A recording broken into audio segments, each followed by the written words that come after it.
Hello everyone, welcome to Spinta. Today we are going to conduct a deep dive into a model answer for an IELTS Academic Writing Task 1.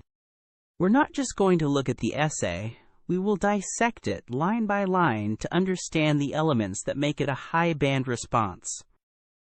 My goal is for you to leave this session with a clear blueprint for success, understanding the structure, the sophisticated language, and the analytical techniques you need to use. Let's begin. The very first thing an examiner notices is the structure. This essay uses a perfect 4-paragraph model, which is the gold standard for Task 1. Let's break it down. Paragraph 1 is the introduction, where you paraphrase the question. Paragraph 2 is the all-important overview, where you summarize the main trends. Paragraphs 3 and 4 are for the details, where you present specific data to support your overview. This structure is powerful because it's crystal clear and logical, allowing the examiner to follow your points effortlessly. Now, let's zoom in on the introduction. The chart is titled Preferred Holiday Destinations for British Tourists by Age Group 2022. A novice writer might just copy this. But look at our model answer. It says, the horizontal bar chart compares vacation destination preferences among British tourists across two distinct age demographics in 2022. It has masterfully paraphrased using high-quality synonyms, compares, for, shows, vacation destination preferences, for, preferred holiday destinations, and distinct age demographics for age groups. This immediately signals strong language skills. Next, and arguably the most crucial part of your essay, is the overview. A common mistake is to jump right into the percentages. The model answer avoids this perfectly. It says, overall, Spain emerges as the most popular destination among younger tourists, while France attracts a higher proportion of older travelers. Notably, preferences for long-haul destinations like the USA show significant age-related variations. Notice two things. First, no specific percentages. The overview is for the big picture only. Second, it identifies two key patterns. Spain leads for young, France for old, and USA shows age variation. This demonstrates pattern recognition skills.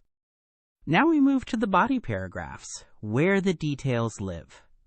A high-scoring response always groups data logically. This answer dedicates paragraph 3 to European destinations: Spain, France, Italy, and Greece. And paragraph 4 focuses solely on the USA as the long-haul destination. This creates a very effective geographical grouping. Look at the language in paragraph 3. It begins with examining European destinations in detail, a wonderful linking phrase. It provides specific figures like Spain attracts 35% of younger tourists versus 28% of older ones, and uses comparative language like reverses this pattern completely. The phrase shows a similar preference to France, demonstrates sophisticated comparative analysis. Paragraph 4 continues this excellence. It starts with another great cohesive phrase, turning to the long-haul destination. It highlights the dramatic age difference for USA travel, 25% for young versus 15% for old, and uses the phrase notable 10 percentage point gap to quantify the difference precisely. This shows attention to numerical detail and analytical precision.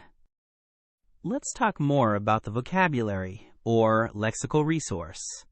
The essay is filled with travel and demographic terminology. Instead of simple words, we see phrases like vacation destination preferences, distinct age demographics, long-haul destinations, and significant age-related variations.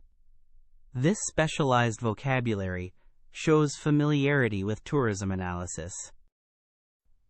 Finally, let's consider task achievement. The essay does exactly what is required. It compares holiday destination preferences between age groups, identifies clear patterns, and highlights the key differences.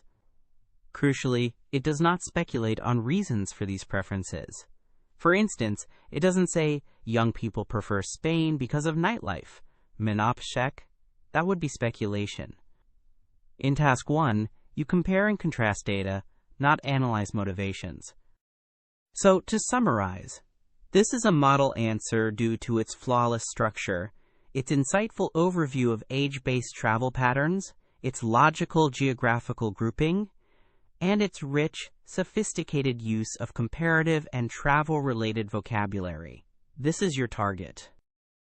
I encourage you to study this structure and these phrases. Practice them until they become second nature. This is how you will write a high-scoring Task 1 response. Don't forget to subscribe to this channel for regular updates and more content on test preparation. And also visit www.spinta.org for more mock tests.